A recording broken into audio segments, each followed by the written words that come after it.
This is Hermosa Beach, where it's seemingly summer 365 days a year. We're going to take some pictures, we're going to show you around, we're going to tell you why so many people like to come to this small beach community in Southern California. It's got less than 20,000 people, and show you the key shots to get on your next photo walk in Hermosa Beach. Your Hermosa Beach photo walk has to begin here in Pier Plaza. Definitive photos of Hermosa Beach you need to take when you come here.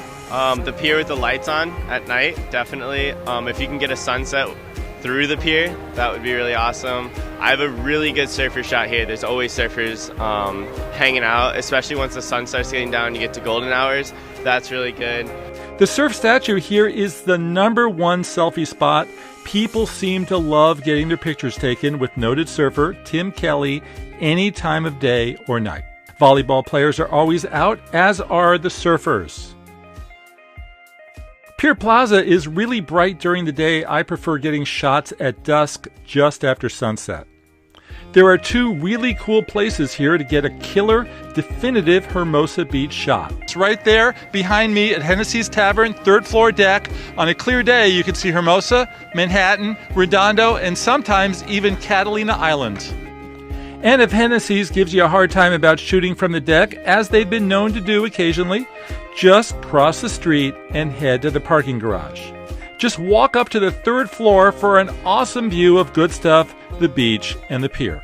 So here we are at the Hermosa Beach Pier. This is one of the top spots for photographing here in Hermosa Beach. It's probably not as picturesque as some of the other California piers. It's harder to photograph because it's so long. You've probably seen it before. I just want to let you know, in a really popular Hollywood movie. Can you name it? 1, 2, 3, La La Land. That's it. Selfie alert, this is where Ryan Gosling sang and danced to City of Stars in the movie La La Land. You can shoot the pier from up here, and it's okay, but I think you can do better.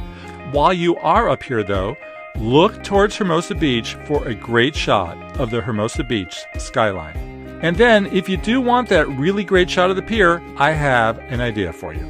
Don't take it up on Pier Plaza. Climb through the sand all the way down to the water and get it from this direction. You get the whole enormity of the pier this way. And besides, now you're on the beach. Now you're listening to the ocean roar. You're having a good time. You're getting a great shot. This is what you came to Hermosa Beach for, right, folks? Other must-haves, you're on the beach. Get a great shot of the lifeguard station and all things beachy. Look for the colors in Hermosa Beach. I love those colors to keep out cars from driving into Pier Plaza, and I love the bike racks. Look for the lighthouse where Seb and Mia listen to live jazz in La La Land. Finally, no photo walk in Hermosa Beach is complete without some of the best people shots and street photography in Los Angeles. Have fun, folks. To recap, your 10 must-have shots from Hermosa Beach on your photo walk. The surf statue, volleyball players, surfers, Pier Plaza, and the overhead shot. The Hermosa Beach Pier, lifeguard stations, Hermosa Beach artifacts, the lighthouse, people, and the beach. So that's our photo walk from Hermosa Beach. Thanks everyone for watching. If you've got any comments, please leave them directly below. Please subscribe to this channel. Please like, please comment, please share, and let me know where we should take our next photo walk in Southern California. We'll do our best to get there. Thanks again everyone for watching, and everybody, let's go out and take some cool photos.